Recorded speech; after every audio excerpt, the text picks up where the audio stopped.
कदम कदम पर का मार्गदर्शन दोहाबली में। अगर सरल भाषा में कहें तो वह जीवन की बाल पोथी है। हम लोग बचपन में मनोहर पोथी पढ़ते थे, वही बाल पोथी। कोई उंगली पकड़ कर चलाए तो कैसे चलाएगा?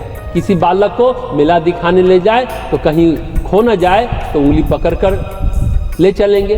कभी मेले में कंधे पर बिठाएंगे ताकि दूर की चीज़ें देख सके। तो गोस्वामी जी दोहाबली में उंगली पकड़ते हैं, कहीं हाथ पकड़कर खींचते हैं, कभी कंधे पर बिठाते हैं। उंगली पकड़कर कब चलाते हैं? जब जिंदगी की बहुत सरल सामान्य बात बता रहे होते हैं। किस परिस्थिति में, किस प्रसंग में, किस व्यक्ति के साथ कैसा व्यवहार करना चाहिए, कौन व्यक्ति आपकी ज़िंदगी में आ सकता है, ये रोज़ रोज़ की बहुत साधारण और सामान्य बातें हैं, वो बताते हैं।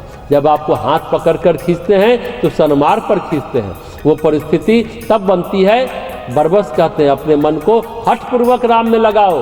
अगर हठपूर्वक राम में मन न लगाओ तो संसार आपको भटका देगा, बहका देगा, बहला देगा, और आप किस धारा में किस तरफ बह जाएंगे आपको पता ही नहीं चलेगा। इसलिए हाथ पकड़कर अपनी ओर खींचते हैं। जब आपको कंधे पर बैठाकर दूर की चीज़ें दिखाते हैं तब आपको भक्ति के, अध्यात्म के जो उच्च स्तरीय सिद्धांत हैं, जहाँ पर आपको आध्यात्मिक अनुभूति की बात बता रहे हैं।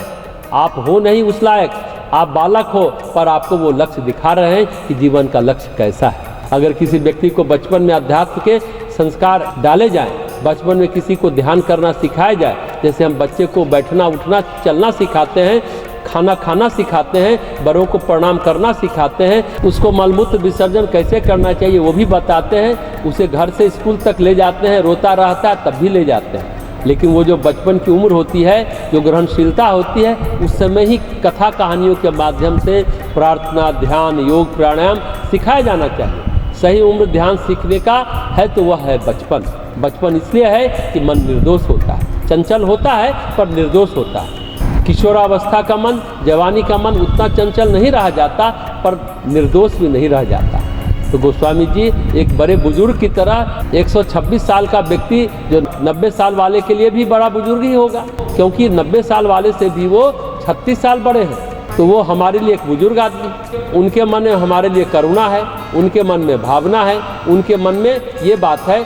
बचपन में जो भटकन, जो परेशानी, जो भूले हुई हैं, वो भूले अब बाकी लोगों से न हो। इस करुणा से द्रवित होकर कैसे विकारों से बचा जाए और सद्विचारों को धारण किया जाए, वो ये बातें बताना चाहते हैं। वो दोहाबली में अंतिम में क्या कहते हैं? ये जो दोहे हमने लिखे हैं ये आपके लिए लिखे हैं, इसे गहराई से जांचो, परखो, समझो। ये मणियों के दिए हैं, इसे मन में धर लो, ये मन में उजाला फैलाएंगे, और ये दिए बूझेंगे नहीं, ये मणियों के दिए हैं। इसमें जो प्रकाश है ये हमारे अनुभव का और हमारी भक्ति का प्रकाश है। दोहा की जो संख्या है वो 573 मणियों के दीप हैं। अगर आप इनको धर लोगे तो आपके मन में उजाला रहेगा।